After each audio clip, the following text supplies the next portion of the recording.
대구중학교 3학년 학생 여러분, 과학쌤 주예슬입니다. 오늘은 우리가 1단원의 마지막 내용을 나가는 날입니다. 그런 만큼 지금까지 1단원에서 어떤 내용을 배웠는지, 그리고 오늘은 어떤 내용을 배울 건지 목차로 먼저 알아보도록 하겠습니다. 화면을 같이 볼까요? 지금 우리가 배우고 있는 대단원 1단원의 이름은 화학 반응의 규칙과 에너지 변화입니다. 중단원이 두 개로 나누어져 있었는데요. 물질의 변화라는 중단원에서는 물리변화, 화학변화와 화학 반응식을 적는 방법을 배웠어요.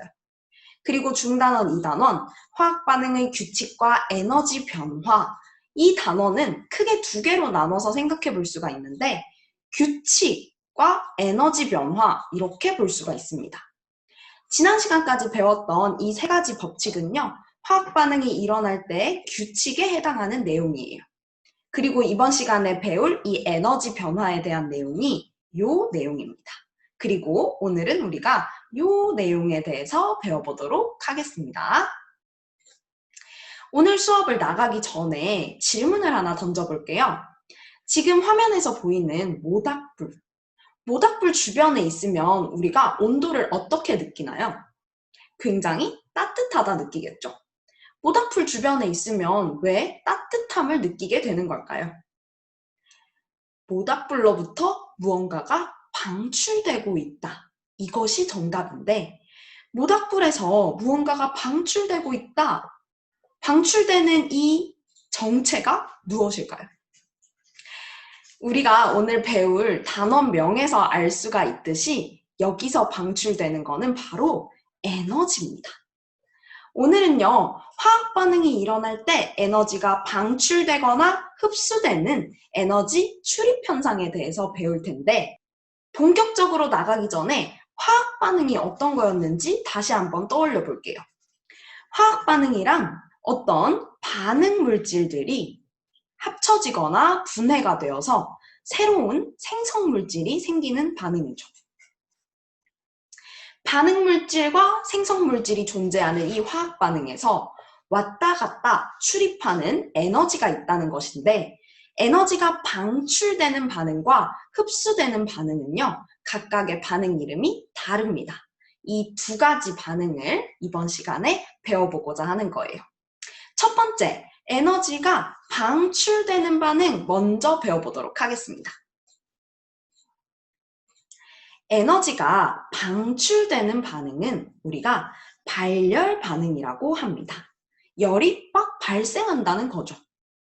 화학 반응이 일어날 때 주변으로 에너지가 방출되는 것을 발열 반응이라고 하면서 에너지가 밖으로 방출되면 주변의 온도는 어떻게 될까요? 주변의 온도는 그만큼 따뜻해지겠죠. 주변의 온도가 높아지는 것입니다. 지금 그림으로 한번 알아보면 반응 물질과 생성 물질이 있고 이 과정에서 에너지가 방출되는 것을 볼 수가 있어요. 예시로는 아까 사진에서 봤던 모닥불의 연소 같은 게 있어요.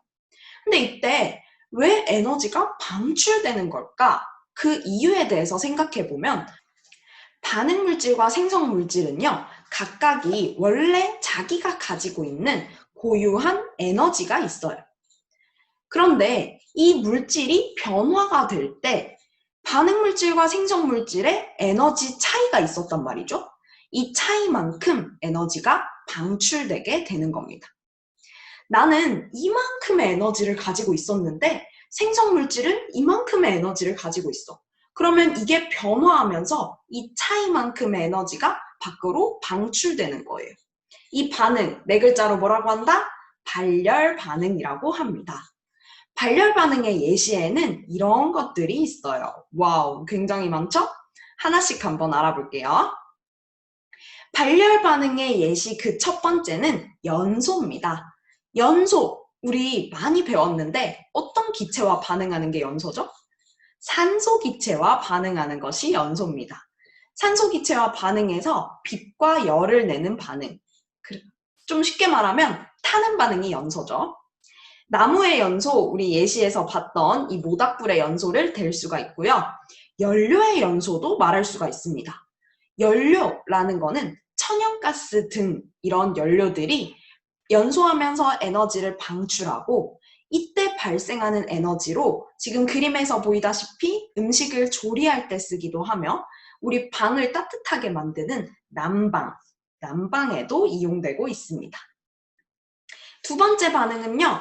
발열 반응, 두 번째 예시는 금속이 녹쓰는 반응, 두 글자로 부식 반응이에요. 금속이 산소에 오랫동안 노출되어 있으면 부식이 일어납니다. 이 부식 반응도 에너지가 방출되는 반응이에요. 지금 이 그림과 이 그림을 차이를 비교해보면 굉장히 많이 녹이 슬어있죠? 이 반응에서 에너지가 밖으로 방출된다는 것이고 이것을 이용한 도구가 하나 있습니다. 손난로예요. 우리 이거 겨울에 많이 이용해봤죠?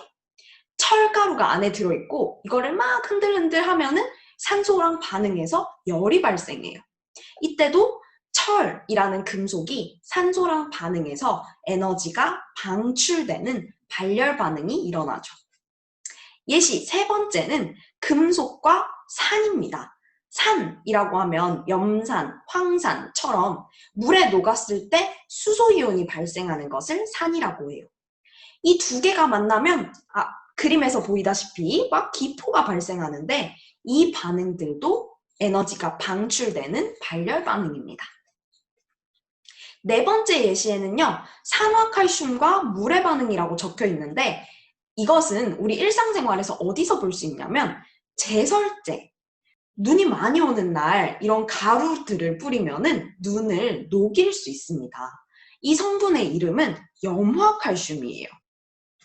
CaCl2라고 적을 수 있죠. 염화칼슘이나 산화칼슘은요, 물과 반응해서 열이 발생합니다. 그만큼 에너지가 방출된다는 의미죠. 이렇게 에너지가 방출된 것으로 눈을 녹이게 되는 것이 제설제의 원리입니다.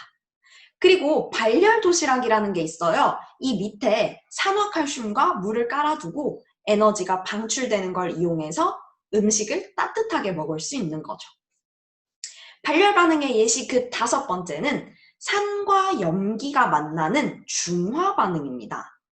이 의미들이 좀 어렵죠. 우리 3학년은 뒤에 단원에서 배우게 될 내용인데 산이라고 하면 아까 말했듯이 수소이온이 나오는 물질, 식초, 염산 이런 것들을 생각하면 돼요. 염기는요. OH-라는 수산화이온이 발생하는 물질이고요. 예를 들면 세제 이런 것들이 있습니다. 중화 반응이란 산과 염기가 만나는 건데 이거를 우리 일상생활에서 어디서 쓰이고 있냐면 생선 비린내를 잡기 위해서 요거를 뿌려요. 요거 뭐지? 레몬즙을 뿌립니다. 레몬즙은요 시기 때문에 산이고요. 비린내는 염기입니다. 이 두 개가 만나면은 중화 반응이 일어나는데 이것을 우리가 발열 반응의 예시로 생각할 수 있어요. 그리고 또 중화 반응의 예시에는 우리 위산이 너무 많이 등장해서 내 위가 너무 아파. 그러면 이런 제산제를 먹게 되는데 제산제는 이때 염기성입니다. 그래서 이 두 개가 만나는 것도 중화 반응의 예시예요. 그리고 중화 반응은 발열 반응의 예시다. 에너지가 방출되는 거다라고 생각할 수가 있습니다. 발열 반응의 예시 그 마지막은요. 호흡입니다. 호흡, 우리가 이렇게 숨 쉬는 거 말고 우리 세포들이 호흡하는 현상이 있어요. 지금 그림에서 이 부분만 집중해서 봐주세요. 세포 호흡을 통해 에너지가 방출된다. 우리는 세포들이요, 호흡을 통해서 생활 에너지를 만들게 되는데 이때 발생하는 이 에너지, 이것도 마찬가지로 발열 반응의 예시다라고 생각할 수가 있죠. 식물도 마찬가지예요. 식물도 세포호흡을 통해서 에너지를 발생시킵니다. 에너지가 밖으로 방출됐다. 발열 반응이죠. 에너지가 방출되는 것 말고도 화학 반응이 일어날 때 에너지가 흡수되는 반응도 있어요. 에너지가 흡수되는 반응은 네 글자로 뭐라고 할 수 있을까요? 바로 흡열 반응입니다. 흡열 반응, 우리 정의부터 한번 보면요. 에너지를 흡수하는 반응이고 바깥으로부터 에너지를 흡수하게 되면 이 바깥 주변 환경은 온도가 어떻게 될까요? 주변 환경은 에너지를 뺏겼으니까 온도가 낮아지게 됩니다. 그림으로 보면 반응물질이 생성물질로 될 때 에너지가 흡수되고 있죠. 왜 에너지가 흡수되나요? 라고 이유를 묻는다면 그래프를 한번 볼게요. 마찬가지로 반응물질이 가진 고유한 에너지가 있고 생성물질이 가진 고유한 에너지가 있는데 이때는 아까 발열 반응과 반대가 돼요. 반응물질은 에너지가 조금밖에 없는데 생성물질은 에너지가 큰 물질이야.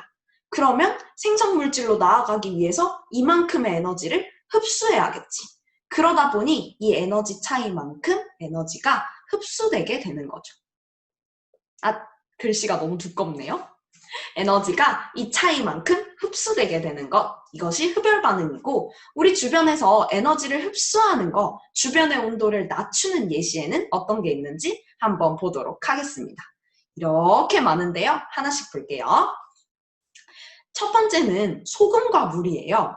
혹시 여러분 이런 거 본 적 있나요? 얼음에다가 소금을 막 뿌려요. 그런 다음에 여기에 음료수 같은 걸 넣으면은 음료수가 아이스크림, 슬러시 형태가 됩니다. 이런 실험 본 적 있을 거예요. 이것의 원리가 바로 이겁니다. 얼음에다가 소금을 같이 이렇게 두면요. 에너지가 그림처럼 흡수가 됩니다. 얼음이 에너지를 흡수시키는데 이때 주변에 있던 이 물질, 이 음료수는 에너지를 뺏기다 보니까 온도가 낮아지고 그만큼 슬러시나 아이스크림 형태가 되는 거죠. 다음 반응 한번 볼까요? 수산화 바륨과 염화 암모늄이라는 반응인데 이게 물질명 자체가 조금 어렵긴 하지만 이걸 어디서 볼 수 있냐면 나무판 위에다가 수산화 바륨과 염화 암모늄과 그리고 물 이렇게 넣어놨는데 물은요 비커 안에 있는 게 아니라 바깥에 이렇게 플라스크와 나무판 사이에 있습니다. 이렇게 그대로 두면요 이 두 개가 만나서 에너지를 흡수하게 되고 누구로부터 에너지를 뺏어왔냐? 물로부터 에너지를 뺏어갑니다. 그러다 보니 물이 얼어서 이 나무판에 플라스크가 붙게 돼요. 이 반응도 얘네 둘이 만나면서 에너지를 흡수하고 물로부터 에너지를 가져간 거죠. 주변의 온도를 낮춘 거니까 흡열 반응의 예시가 됩니다. 흡열 반응 예시 그 세 번째는 탄산수소 나트륨의 열분해예요. 탄산수소 나트륨이 열분해가 될 때는 에너지를 주변에서 흡수하게 됩니다. 이거 우리 많이 봤던 코끼리 치약 실험이죠. 코끼리 치약 실험 자체가 여기에 탄산수소 나트륨 이렇게 적을 수 있는데 얘네가 분해되면서 발생하는 반응입니다. 여기 옆에는 빵을 굽는 모습이 그려져 있는데 빵을 구울 때는 반죽에 뭐 넣냐면 빵 만들어 본 친구들은 알 거예요. 베이킹 파우더를 넣은 반죽을 넣습니다. 베이킹 파우더는요, 탄산수소 나트륨이 들어가 있는 물질이에요.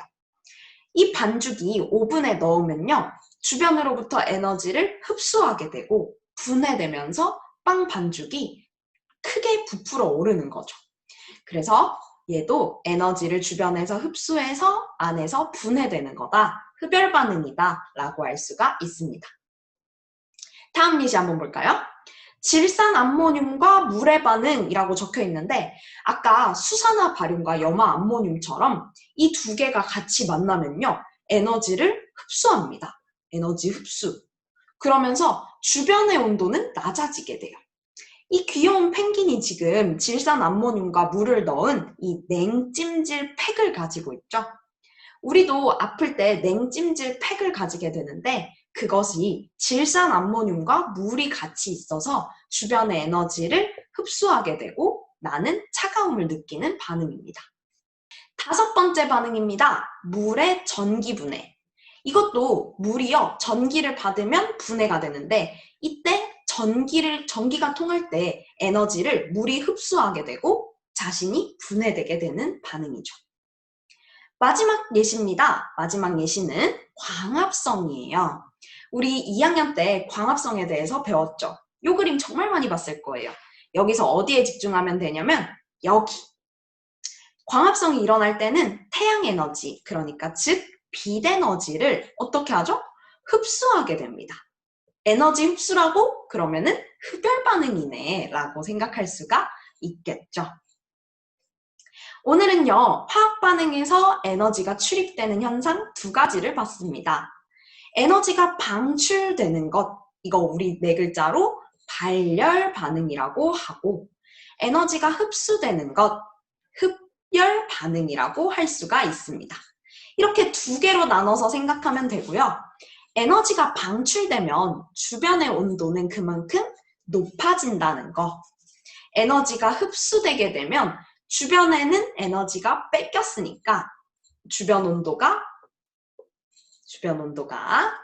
낮아지게 된다는 것. 이 두 개 꼭 기억을 해주고요.